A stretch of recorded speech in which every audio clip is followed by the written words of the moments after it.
Hello and welcome to my second destination special.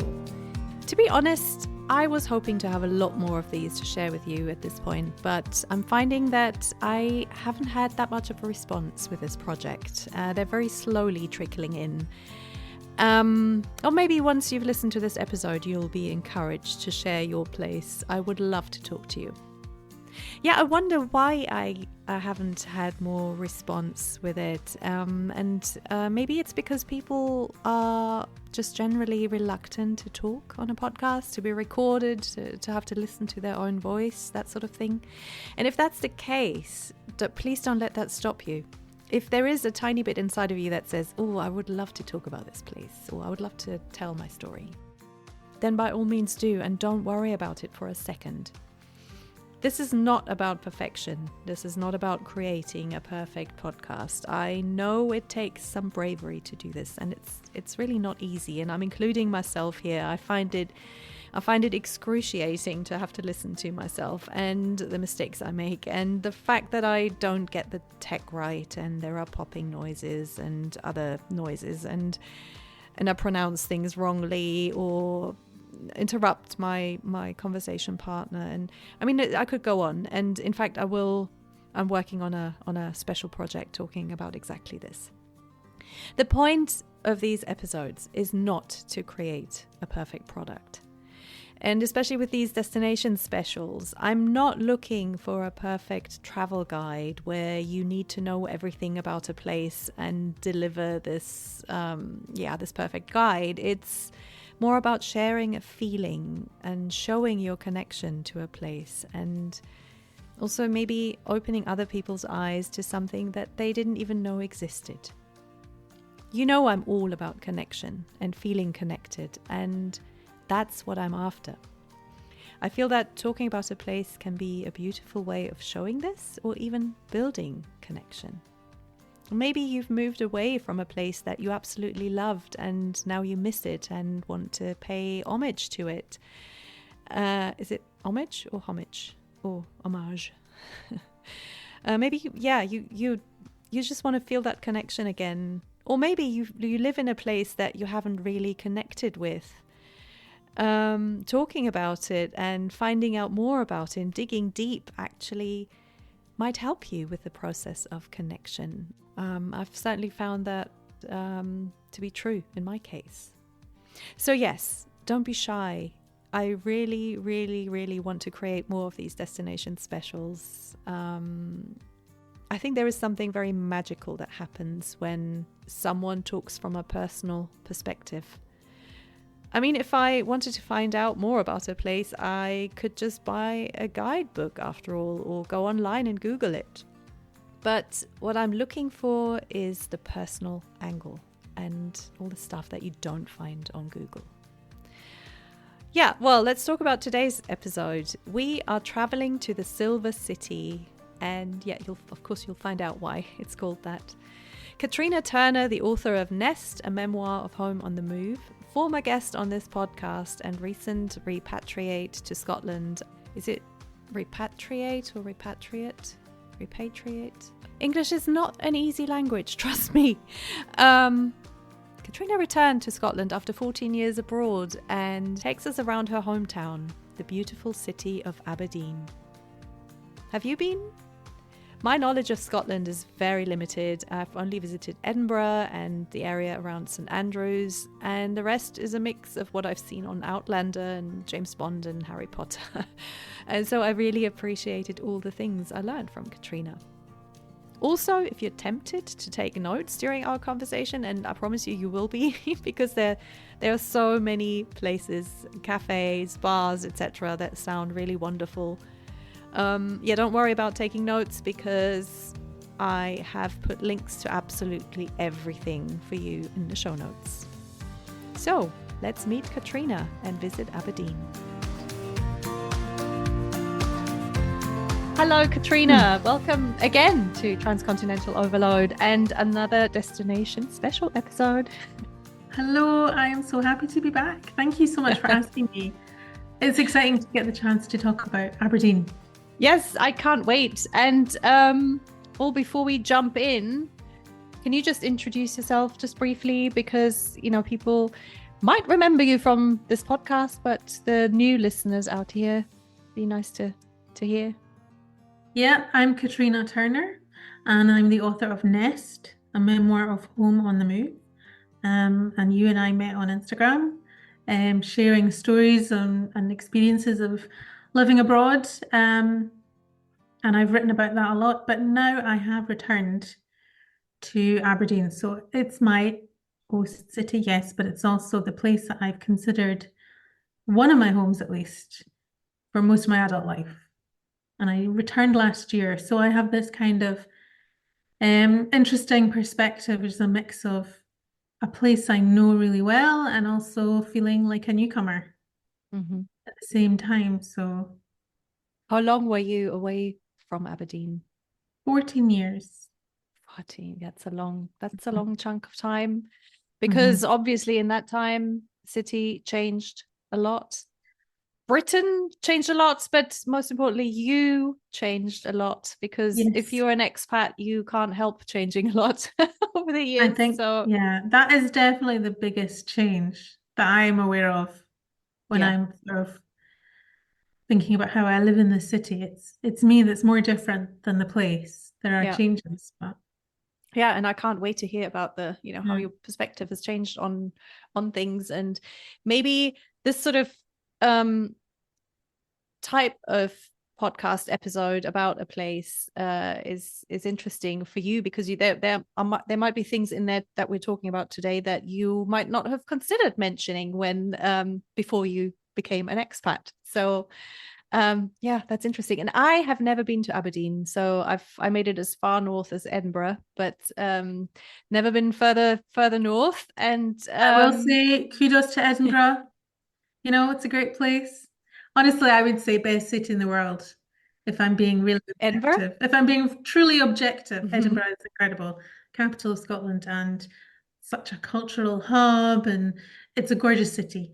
But I don't live there, and I never have. Actually, there was a point where we considered living there, and I thought, well, if I live there, I don't get to visit. So there's always that. Being able to visit Edinburgh and experience it as a sort of special place. I'm excited about visiting Aberdeen today, even if it's only vicariously through you. But let's get started. So I'm just gonna pretend that I'm coming up to see you for a long weekend. And so first of all, how do I get to Aberdeen? What's the best way to travel there? Okay. Well, depending where you're coming from. I mean, there is an international airport. Which is quite busy. I would say it's not as busy as it has been in the past, but it's pretty busy still. You can definitely get here from big European cities, directly or indirectly. So for a lot of people, that is probably going to be the best way, because we are quite far north. So from, say, mainland Europe, a flight's probably the best option. But there's trains that come up the East Coast. How long does it take from London, for example? How long would it take? I haven't done that for a while, but maybe 6 or 7 hours, 6 hours maybe. That's for me now, as an American, used to American distances. 6 or 7 hours is not daunting at all. But I remember, living in Europe, that would be a big journey. Yes, it is one of those places that's a bit further than you would like it to be sometimes. Most regularly, I go to and from Glasgow, because my family are on the other side, near Glasgow. And it's sort of 2.5 hours, 3 hours maybe, depending if you're going a bit further. So, we are a bit north. Okay. We're not just from the corner.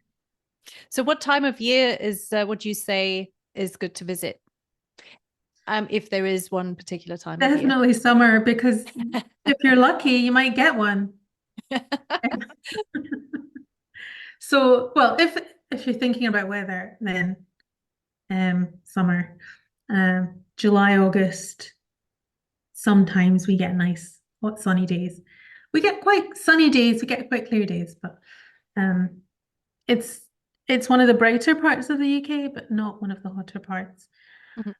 Having said that, I mean, come in winter, come over Christmas and New Year, and there's all sorts of cool, cozy, wintry Yeah. things to do in the city and in the Highlands. And Yeah. Let's say I wouldn't go to Scotland for a like summer beach vacation. So I mean, that's not why you go to Scotland, I guess. no, And absolutely. so maybe it doesn't matter so much, but probably because it gets dark quite early, doesn't it, in the winter?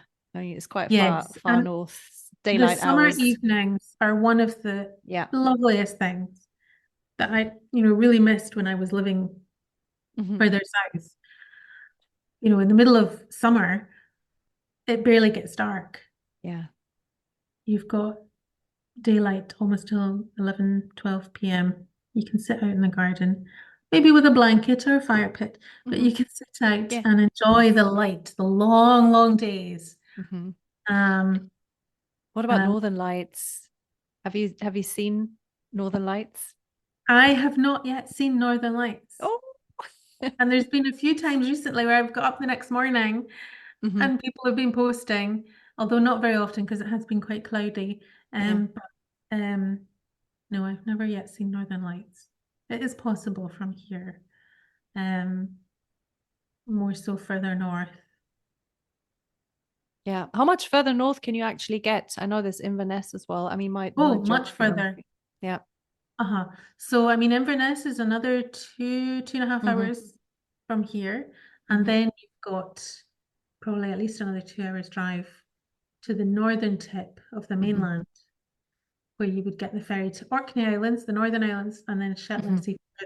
Those I think might be on the list if I wanted to come for longer than just a weekend. Of So I'd course. probably spend a whole weekend in Aberdeen, and then maybe if I came Yeah. for a week, then we could or 10 days or something like that, then we Yeah. could take it for north. But let's come back to Aberdeen for now.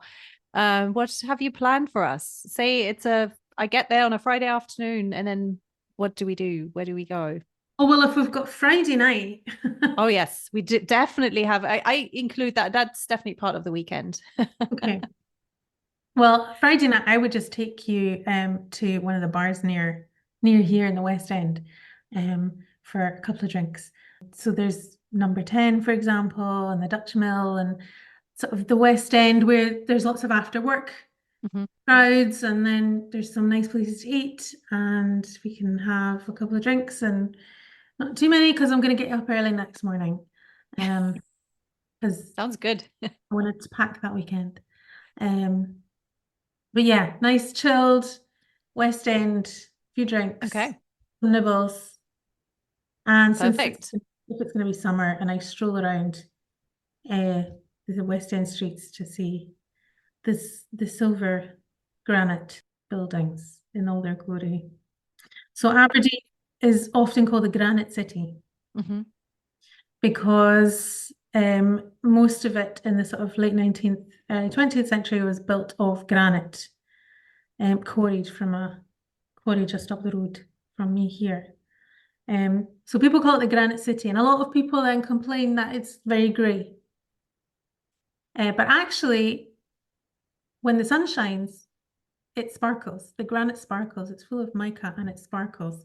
And so it's also known as the Silver City because of that. And like I was saying, that it actually the sun does shine more than you would think. Hmm. Um, so yeah. I like that because I've heard. I mean, just in general, people say about Scotland that it's like the cities. It's very grey and all that. And I like it's almost like a um glass full, glass empty sort of attitude, I think. And I've seen granite stone in like here in the US, maybe like Yosemite, and so I know what you mean by that's these little particles in the granite that make it multidimensional. So it sounds lovely. I like Silver Yeah, I City. was talking to some friends this morning actually, and one of them said, "Oh, but Aberdeen's so grey," and I said, "Yeah, the buildings are grey Hmm. and silver, but the sky is not always Yeah, grey. Whereas near Glasgow, where I grew up, the sky was always grey. It's a yeah. wet part of the world, the west coast of Scotland." Well, that Um, sounds good. So, and are we going anywhere special for dinner, or are you saving that for the next day?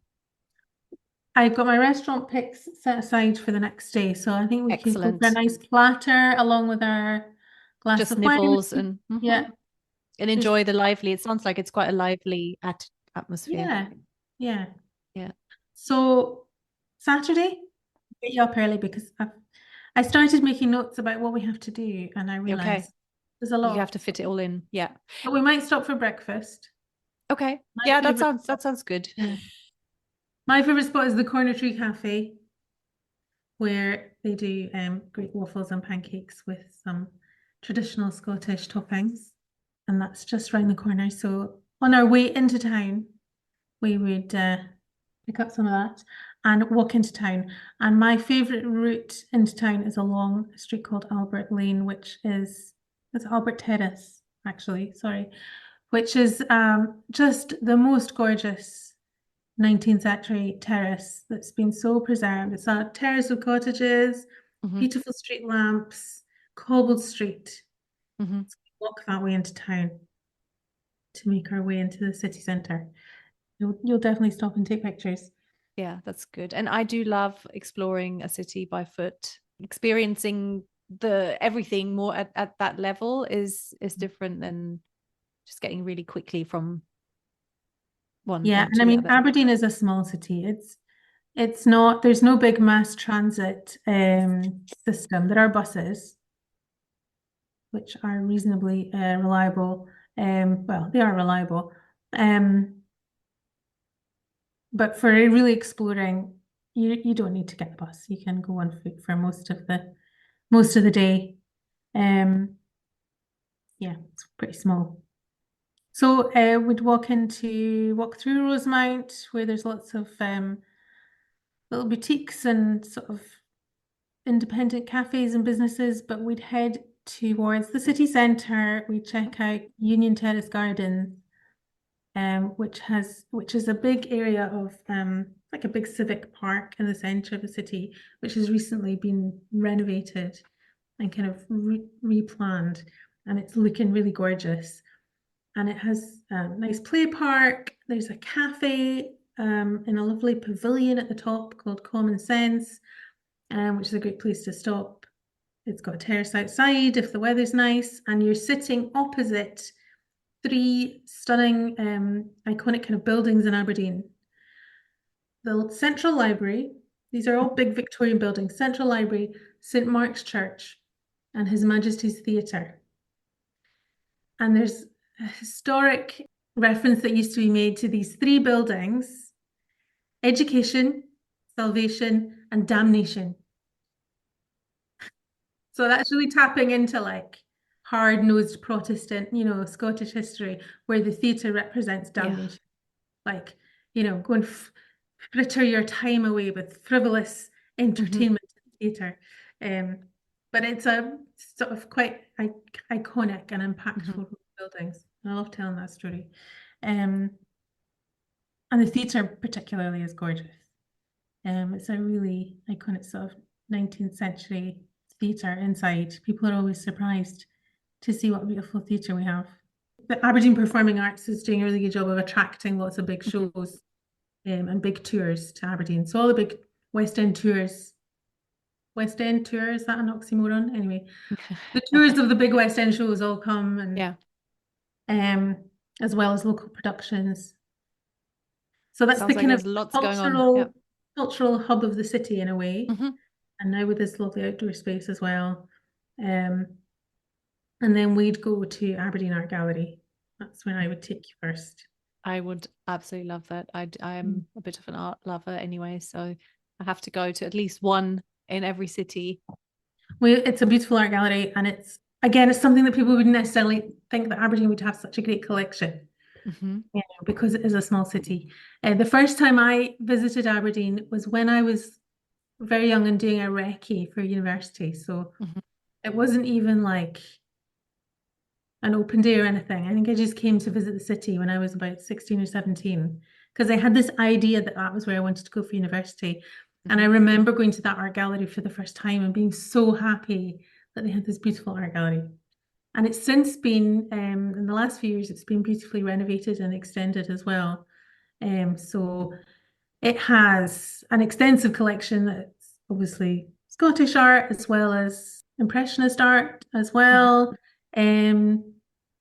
Really recognizable names. And then it has great temporary exhibitions that come as well.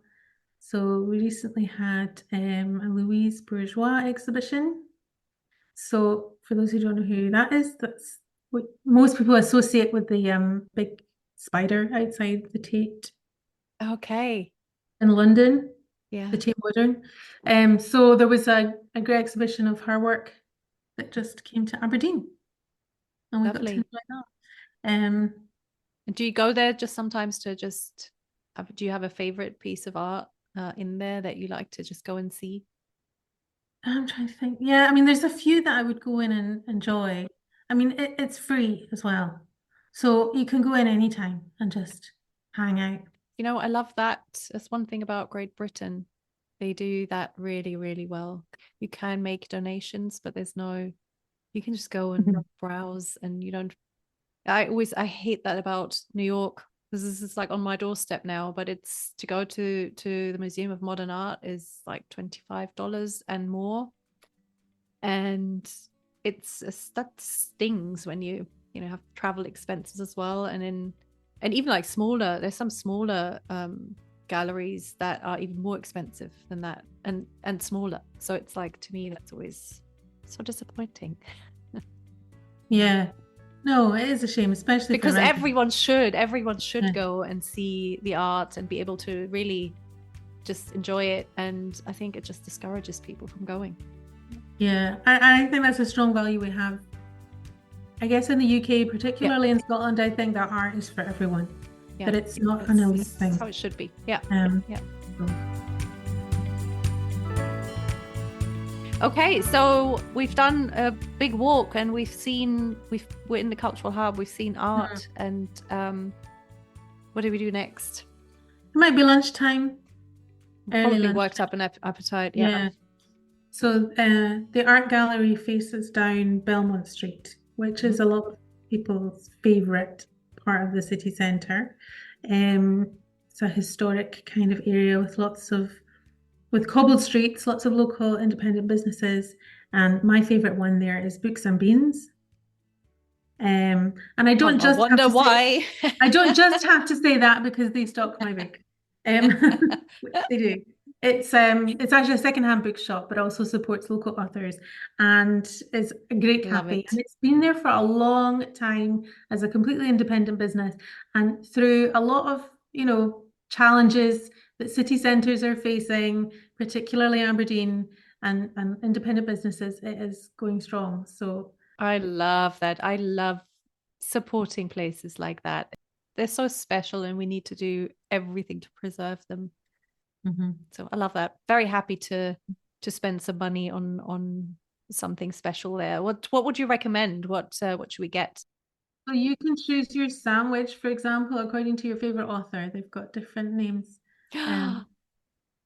First, mostly, yeah, Scottish authors and literary titles for all the I dishes love it. and the sandwiches and great coffee. Very good. It sounds delicious. Yeah. Nice casual lunch. And there's a terrace on the street if it's a nice day. Okay. And then I would lots more walking, I have to tell you. Happy. Yep. Happy to do that. What we're going to be looking out for, if we might have already seen some on the way in. We're going to go for more of a walk and see some street art. Because there is a big street art festival that's been coming to Aberdeen for the last few years called New Art, NUART. And some of the biggest names in street art, which probably most of us, we might not be aware of, but once you start to look into it, you realize there's some really highly regarded street artists that they have managed to get to come to Aberdeen and create murals across the city, which are amazing. And I guess I'll have to try and send you some photos that you can I was share. going to say that would be lovely because it's hard to I'd love to see that. talk about in a podcast, but all sorts of parts of the city, whether it's old buildings that have been neglected, or just iconic buildings that people love, and parts of the town where perhaps we were a bit dull before. I've got these amazing works of art. Mm-hmm. And so you can spend a whole day actually walking around just looking for them. You can go on organized tours, Mm-hmm. although it's seasonal, so I think it sort of mostly happens over the summer. The festival itself, I think, is usually June. And that's when all the artists come and do their new pieces. I want to Amazing. spend quite a bit of time in the afternoon doing that. Yes, I love that. And I have to be honest, like sometimes I do prefer the outside art, like walking through parks and, whatever sculpture parks or things, and I absolutely love murals. So sometimes I prefer that to being in a gallery or an art museum. Because it's And just it's so accessible. it's accessible, but also sometimes it just works in the context of its surroundings. And I just love when that comes together, and when you rather than just something hung up on a wall. And not that I want to diss art museums, because they do an amazing job presenting the art, but sometimes it's just it's that the way art is meant to be something that's just accessible to anyone and everyone, and then out and then these pieces really interact often with the environment around them and tell a story about it. So sounds it's amazing. quite a privileged thing I think we have in Aberdeen. Mm-hmm. I don't know if everybody realizes that, but it is. And then I would take you to the oldest part of Aberdeen, which is called Old Aberdeen, Mm-hmm. believe it or not. And that's where the university is. And it is gorgeous. It is a gorgeous old campus. The university is over 500 years old. Mm-hmm. I was trying to do maths in my head there, it didn't work. But it was, I'll tell you, it was founded in 1495. So, and it had its 500th anniversary when I was there, so I always remember that part. And so it's the fifth oldest university in the UK. Okay. So only after, I believe, Oxford and Cambridge, Glasgow and St Andrews, and then Aberdeen. So although it's not a big city, it's a place that has been an important city in the UK or in Britain for a long, long time. Since somebody called Bishop Elphinstone founded the university. And even when I went there and I was on the campus every day, I would still, just be amazed to be there. And again, I'll have to send you photos of all these things because it's a gorgeous campus. And everyone that kind of visits Aberdeen, that's one of the things they talk about first that they've seen. Yeah, that sounds so beautiful.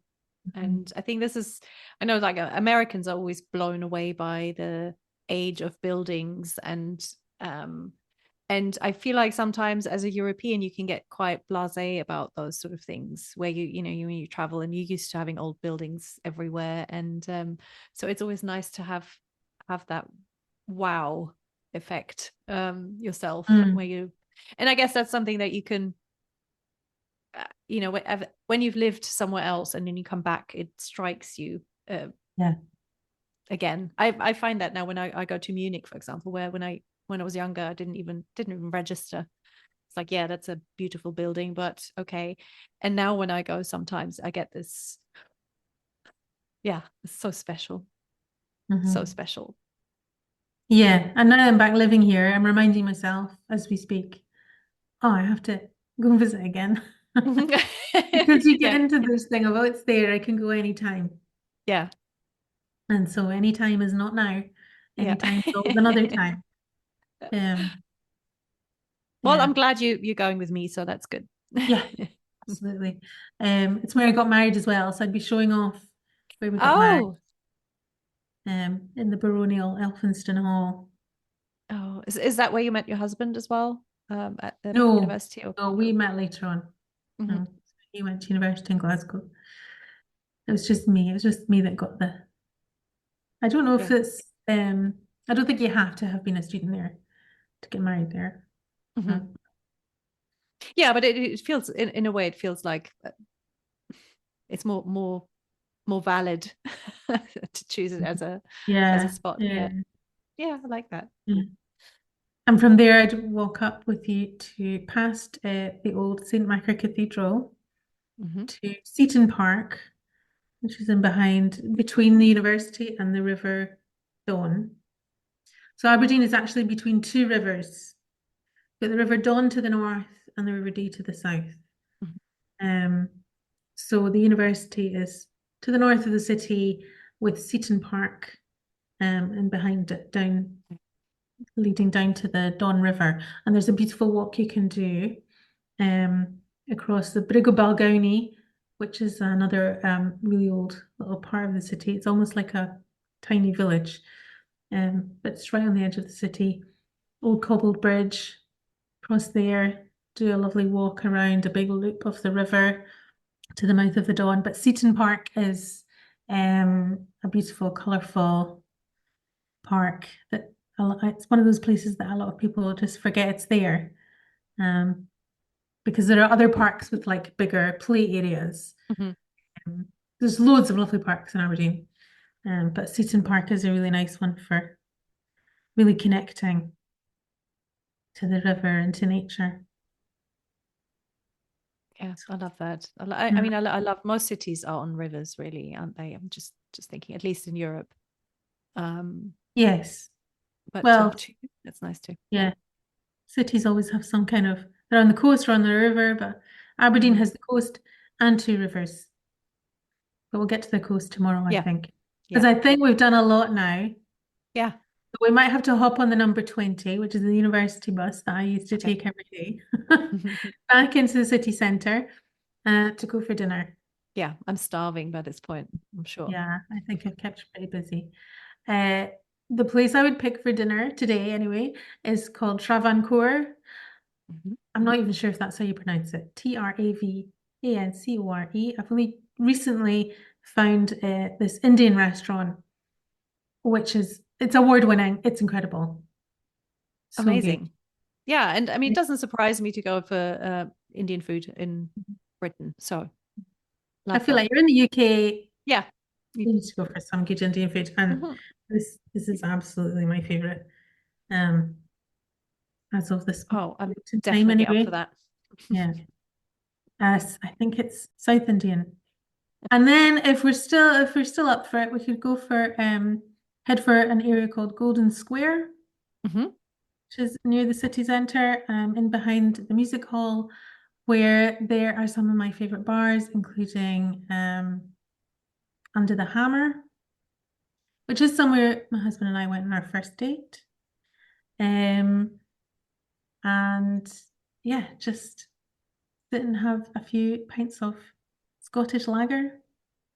Yeah, if we have room Yes, exactly. after our Indian meal. What's the atmosphere like in there?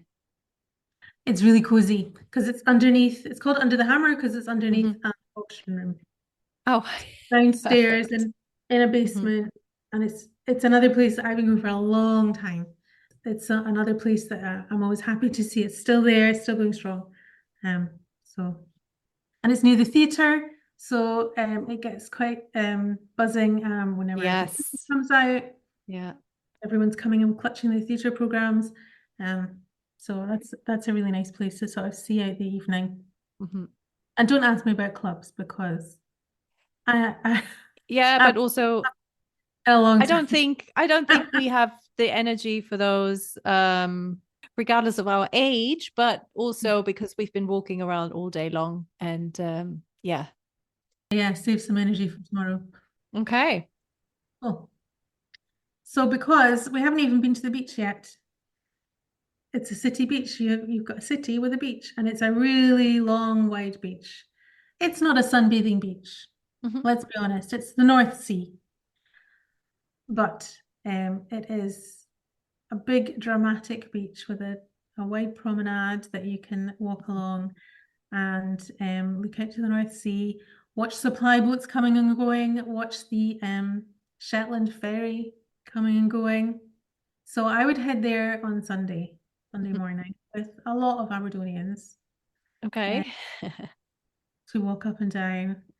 And So is it hopefully. right there? It doesn't take long to get there. It's just, It's not like right on the city, but Mhm. it's maybe a 10-15 minute walk from the city centre. Okay. From my house, we might jump Mhm. on the bus because it goes straight there. So yeah, it's very close to the city. Yeah. And so that's a nice way to start the day. A bit of sea air. Mm-hmm. And there's loads of cafes along there. My favorite for breakfast or maybe brunch, depending when Mhm. we get going, would be the Inversnackie Cafe, which is a great name. Inversnackie.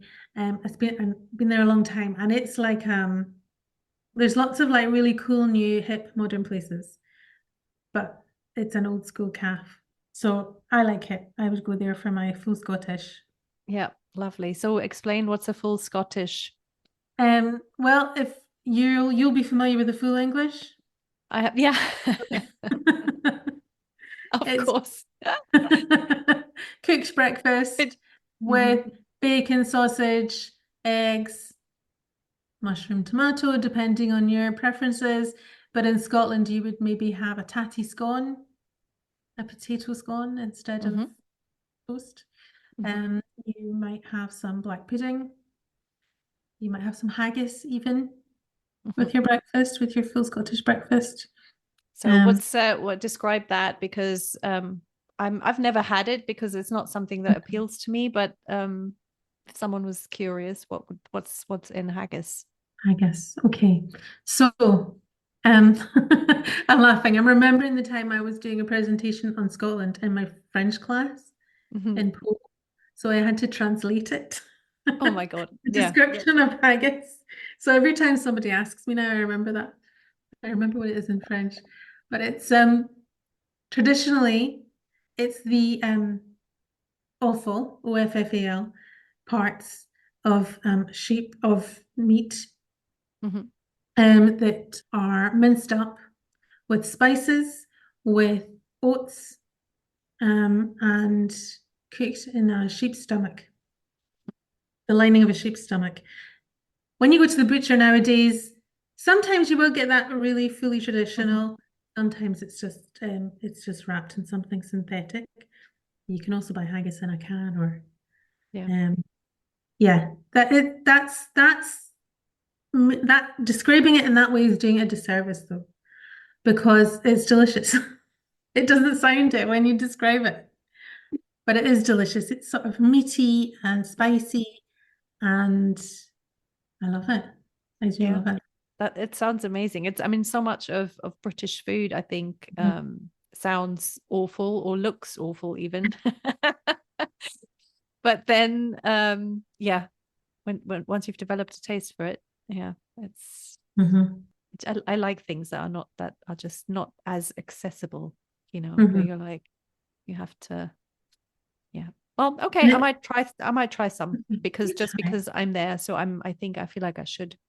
Yeah, and you can get vegetarian versions as well. That's pretty Mhm. common. Yeah, It's I guess. not authentically haggis, but it is. Yeah. I think I would Yeah. probably try Mhm. the authentic version Mhm. just because because I'm there and I'm a tourist, so Mhm. I need to do that. So walking down the beach, um, there's a big fun fair.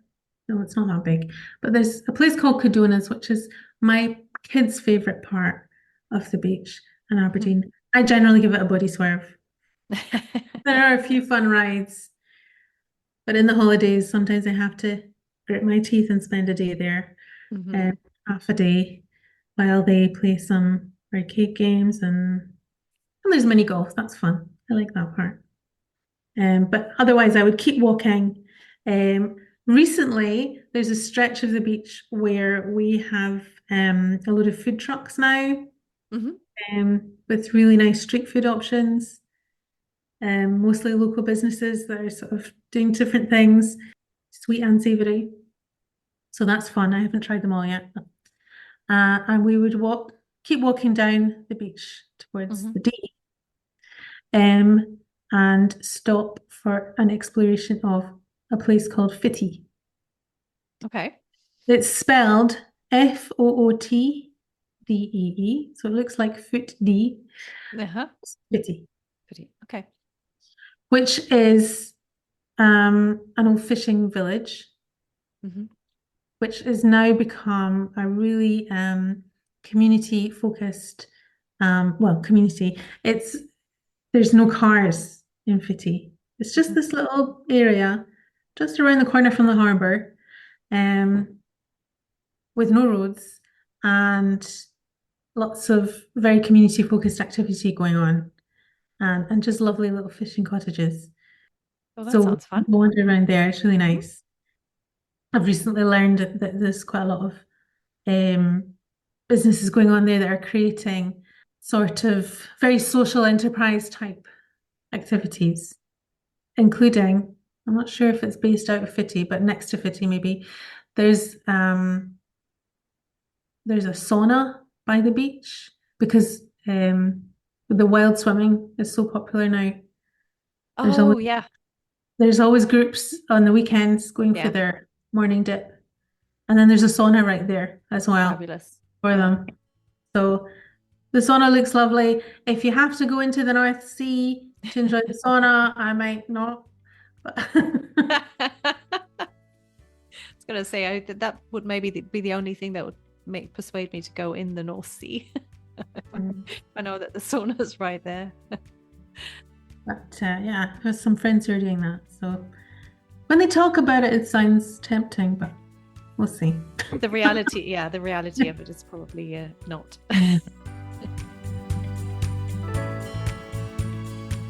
So from there, I've just realized we could go for a really special lunch. Okay. We definitely have to have booked ahead for this. And actually, I've never been to this place, and that's why I'm thinking we should just go. It's called the Silver Darlings, and it's a fish restaurant by the harbour that has been there for a long time and has an amazing reputation for some of the best fish dishes in the area. Well, I can imagine that. I mean, the area and being right by the sea, and that the quality of whatever you get is amazing. Yeah. So, and I mean, I've always been aware it's been there. When I was a student, it was way, out of my budget. And then it just became one of those places I thought, oh yeah, I'll go there one day. And I've realized I haven't been. So Okay, good. Yeah. So then we're gonna probably, we might have to take the car for this one, but pop across the harbour to the other side of the Dee to and go through a place called Torry, a suburb of the city called Torry, and go around to Greyhope Bay, which is it's on the other side of the river, on the other side of the harbour, and it's a sort of it's the Torry Battery, I should say, is what's up there, an old fort battery, something like that. Sorry, historians, I didn't look that one up. It's a big historic site, but you have this amazing view over the harbour, over to the city, and if you're lucky, 2 dolphins in the harbour. Oh, yes. In the mouth of the river. Yeah. So there's quite often dolphins there, and so recently we've been up there and seen there's a really nice cafe there. It's called the Greyhope Centre, I think, and then the cafe is called Mount. And they have binoculars, and you can sit and lovely. see if there's dolphins in the harbour. And then you can go for a really nice walk around the coast, just south from there, and So walk around. a little bit less city, but more nature. Yes, more nature. There's a new harbour just to the south. So the main harbour is like right in the city centre, and then to the south there's a new harbour which is for cruise ships that opened last year, I think. So there's increasingly cruises that are coming into Aberdeen, and that's where they go. So if you walk around from Greyhope Bay, I think you can walk around and then see the other harbour as well. Very nice. So, yeah, that's more of a sun. Yeah, and then I guess we'll pop into one of the cafes. And is there any? I feel like probably after the haggis, I really feel like something sweet Are there any baked goods that you would recommend, like Scottish? I mean, all I can think of is like shortbread as a typically Scottish thing, but are there any special cakes or anything like that? Well, I tell you what, and this is really indulgent. I introduced the kids yesterday to something called a yum yum, which even my husband said, "What's this? A yum yum?" I was like, "How have you not had a yum yum?" But I think it is. I think it's a very Scottish thing. And the boys are saying, "Well, what is it?" I said, "Well, it's like a donut." And they were like, "What do you mean like a donut?" It's like a donut, but it's not a donut. And then they ate it and they would go, "Oh, this is like a donut." So it's long and thin, like a donut, with glazed, sugar glazed. And I think that's something you mostly just get in Scottish bakeries. I could be wrong, but it's one of my favorite things. Yeah, that sounds perfect, along with a nice coffee, and yeah, It's to not kind of healthy at all. But get no, but that's a Sunday afternoon, and it's what's needed, I think. Yeah, so, something I really missed as well, like being places like France. I mean, obviously French patisserie is amazing, but you get a good chunky solid bake in Scotland, in the UK in general, but I think in Scotland, like a tray bake, a caramel slice. Actually, that's what I should be telling you. That would probably be the top choice. Caramel slice or millionaire shortbread. So it's shortbread, a layer of caramel, and then a nice chunky layer of chocolate on top. That should tide us over until dinner for sure. Sounds anyway. That'll definitely keep us going. Yeah. Oh, that sounds delicious. So dinner though. Are we Yeah. ready for? Yeah, we definitely are. I think we'll probably maybe we'll walk it off. We'll pop into the cafe earlier and then we'll walk it off, and off for sure I can do dinner. Yeah. Where would I go for dinner now? We've done Travancore, we've done Silver Drinks. Oh, I know. We just go for something a bit lighter and Italian. Back into the city to Al Fresco, which is just a really reliable, friendly, family Italian restaurant. Sounds good. In the city centre. And the kids love that too. So we could try that one. I feel like that Italian is always such a good all-round pleaser. Yeah, that's our favorite. Good. We've had a busy weekend. Yeah, that is a very busy weekend, but And that's also only in the city. yeah. We haven't taken any day trips. Obviously, if I could add a day or two, or maybe even a week, what sort of things would you recommend doing, or where would you take me? There's loads of places.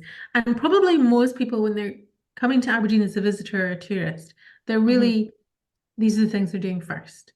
I mean, I love being in the city and there's all this culture and amazing things to see in the city. But what people are really looking for is access to Royal Deeside, for example. So along the River Dee is some of the most beautiful countryside in Scotland.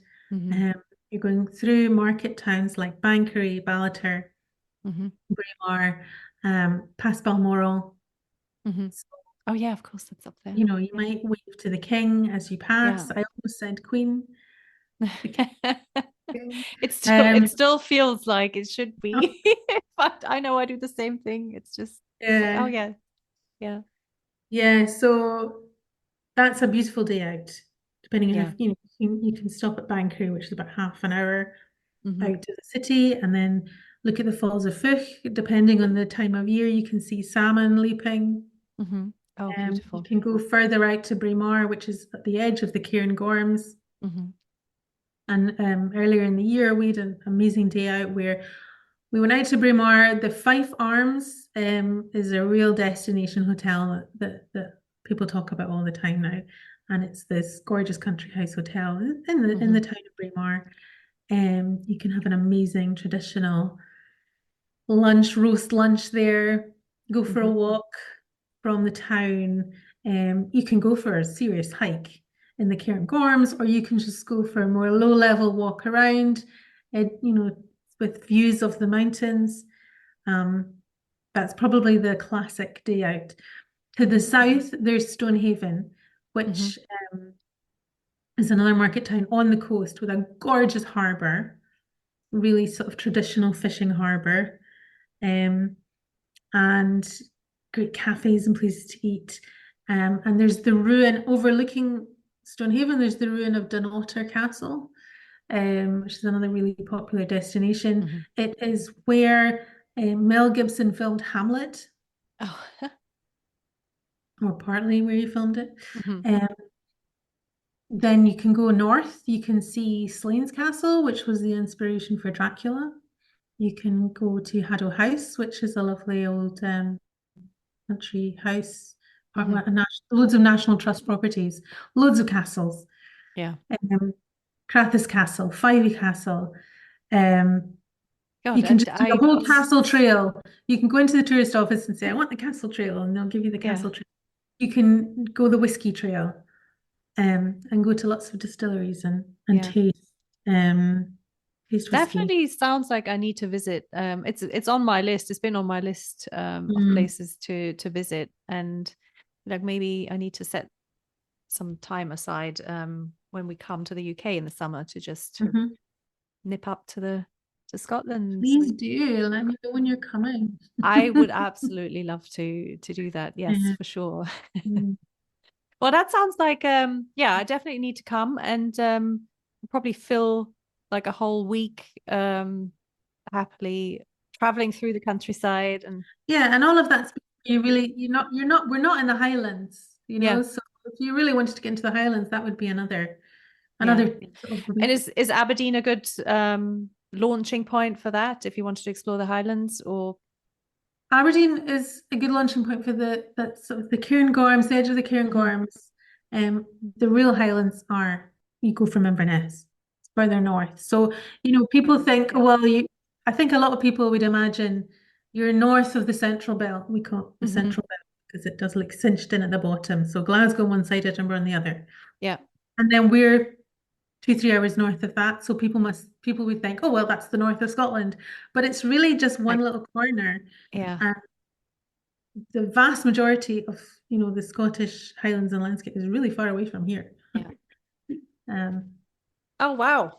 So if there was one thing that you still wanted to visit that you still haven't done, because it sounds like you've been around and you've probably had visitors and shown them the beauty of everything, but is there what's there that you would still like to do that you haven't done yet?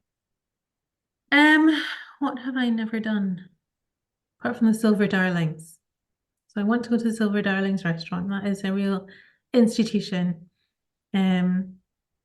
And I need to remind my husband that they do have things on the menu that are not fish, because he's not a fish person. That's why we haven't. Yeah, so there's so much countryside to explore, depending on which direction you go. Every direction except for east, because that's the North Sea. I tell you what I would love to do actually from Aberdeen that I've never done is get the ferry to Shetland, because it's an overnight ferry. It's really far away. How long does it take? I have no concept of distances in that. I'm not sure how many hours, but I know it's an overnight ferry. And if we were to drive, I mean, we're at least 4 hours to drive to the north coast and then get the ferry to Orkney, which is maybe a couple of hours from the north coast.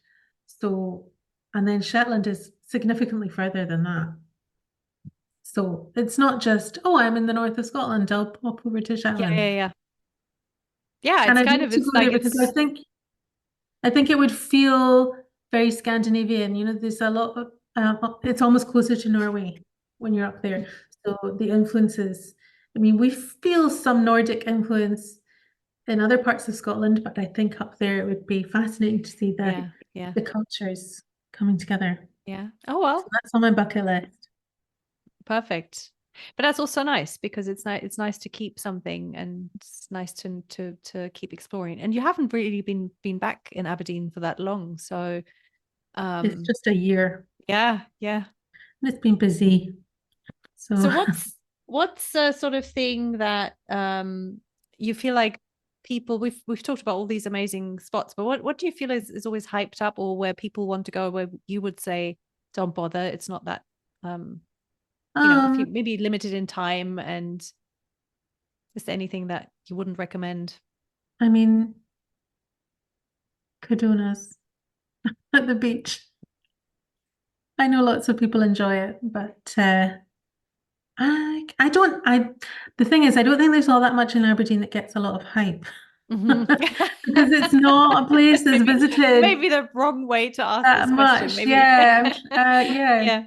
I mean, most people who visit Scotland, they come to Edinburgh and then they go to the Yeah. Highlands. It's the kind Yeah. of two Hmm. elements of the trip. So Aberdeen in itself is a not is an unhyped kind of place. Yeah. Which is So I nice. wouldn't hype it all up. Yeah. Yeah. Um, But let's ask differently. Let's say, what mm, is there anything about Aberdeen that you really don't like, or you kind of feel like, oh, this gets on my nerves, or I can't get used to this? Is there mm. anything about the I place? think if there's anything, it's cultural rather than the place itself. Mm, And this might just be partly coming from this perspective we were talking about before of like how I've mm-hmm, changed. mm-hmm, But it is the kind of pessimism that a lot of locals have about the place. A lot of locals, and I think it's not just, I think it's partly cultural, and I think it's mm-hmm. partly just the thing of the place where you grew up is never the most interesting place. Yeah. So a lot of local people will say, ugh, there's not enough going on in Aberdeen, Mm-hmm. or it's not interesting enough. Um, there's nothing positive for them to Yeah. see. But they're wrong because there's Mm-hmm. so much happening in Aberdeen. Um, so that can feel like a bit of a something to butt up against. You know, when I Mm-hmm. first came back, so many people said, "Oh, why have you come back here?" Ugh, Yeah. you But know. you know what, but this is I feel like this is a universal thing.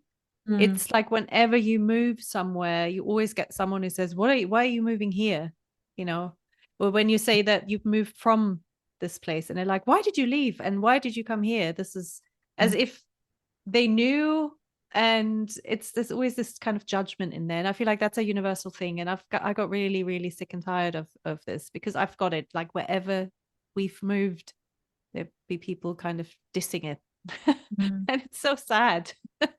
But mhm. yeah, I guess it's just the nature of us humans. I don't know what it is. And yeah, and I think there's something that you bring back from living in different places, from being a foreigner, Hmm. of creating what you're looking for. Yeah. And if you've only been in one place for a long time and everything you need is there, you don't feel the Yeah. need to go looking for anything else. Yeah. Maybe you're not so aware. Was there anything that really surprised you that you didn't expect? And maybe even more so that when you came back, When I that came back, um, I think I was surprised actually that I was able to find the people who were making the new things and creating community. Um, and I did think that would be the hardest part, would be coming back here and not being able to plug into anything new because um, returning somewhere after 14 years, you're not just going to slot back into what you had before. yeah. And I thought that was going to be really hard, but actually I did find um, some opportunities to connect with people who really are making new things happen and who are looking for new connections as well, and open to Yeah, new nice. people. Um, so yeah, for all the people who say, "Oh, there's nothing new happening here," Hmm. there's loads of people who are making new things happen, um, because they are optimistic. So you've got to find them. Mm. And by your attitude, maybe that's what you attract what you put out there, right? I think that's partly true, yeah, as Yeah. well. Yeah, definitely. Yeah, If I that's like it. what you're looking for, you'll find it. If you don't think it's there, you won't go looking Yeah. for it. Yeah.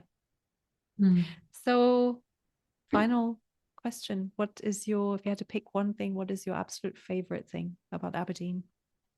My favorite thing about Aberdeen at the moment is that everything is just there. I can walk into town and I can go to the theatre, I can go to the art gallery, I can go to the bookshop and meet friends for coffee and a writing session, which I did this morning. And that I can also as a family, we can get into the car and in half an hour be right in the Scottish countryside in the landscape and climbing a hill as we did yesterday, Lovely. with beautiful views across the countryside, and then there's the beach on the other side, and just a bit of everything. Yeah. And it's Sounds like it's a very livable city. Yeah. So although it's very small, it has a university, it has all this history, and it still has quite a thriving oil and gas industry, although it's not what it used to be. So there is a buzz about it, even though it's this small place, but with a kind of international edge. Like it. Well, sounds like you've come back and you're happy where you are. Yeah. Yeah. No, I am. As happy as someone can be who has lived in many places. Yeah. I want to say, because I have to say, I'm only saying that because as we record this, I've been watching lots of Paris on TV. Oh God, I know. And doesn't it just look, they're having so much fun. Yeah. It looks that the whole city is a party, isn't it? It's just, yes, of course that must give you some pangs. Yeah, absolutely. There's always pangs. There's pangs for everywhere, and there's pangs for here when I'm not here. So yeah. Well, thank you so much, Catriona, for showing me Aberdeen and surroundings. I've really enjoyed it, and must do it in person. Yes, please do. Please come. Yeah, I'll send you some pictures so you can perfect. Actually see these. Yeah. Well, thank you. Thank you for inviting me. This was fun. Yeah. Thank you again, Catriona, for this wonderful trip to and around Aberdeen. I feel like I got a really good geography lesson too. I have to admit I was pretty clueless as to where exactly Aberdeen was on the map in relation to other places in the UK, and now I know. One thing that made me chuckle when I edited this episode was when we talk about haggis. I'm really, really sorry, Catriona, but when I eventually come to visit, please don't hold me to what I said. There is absolutely no way on earth I will eat haggis. However hard you try to make it sound yummy, I won't. There's no chance. I don't even know why I said I'd try it. Yum Yums and Millionaire's shortbread, on the other hand, yes, I'm totally in. Sign me up. If you haven't read Catriona's book yet, it's called Nest, a Memoir of Home on the Move. It is widely available, and it's a really, really good read describing Catriona's journey as an expat in France, Denmark, Congo and Uganda. And I know she's currently working on further projects, which I can't wait to read. As you could hear in our conversation, Catriona is very involved in what's going on in Aberdeen, and she's actually about to take the stage at TEDx Aberdeen 2024, where she'll give a talk about identity, and this is happening on the 16th of November. Good luck with this, Catriona. I can't wait to hear your talk. In the meantime, you can also listen to our previous podcast conversation to find out more about Catriona's story. And please also check out her wonderful writing initiative, May on the Move. This happens on Instagram each year, and it's a wonderful place to mingle, write, share, and build community. And just go find hashtag May on the Move, May on the Move 2021, 22, etc. There is so much to read, and I absolutely love it. Talking of community, please help me add to mine. Come be my guest. Share this podcast with a friend. Maybe you know someone who would be a good guest. Share your story or share a place you'd like to talk about. You don't even have to talk about yourself. You can just talk about a place. Remember, it's not about perfection. It's about connection. And that is it for today. Thanks for listening. Stay happy and healthy, and I'll see you next time.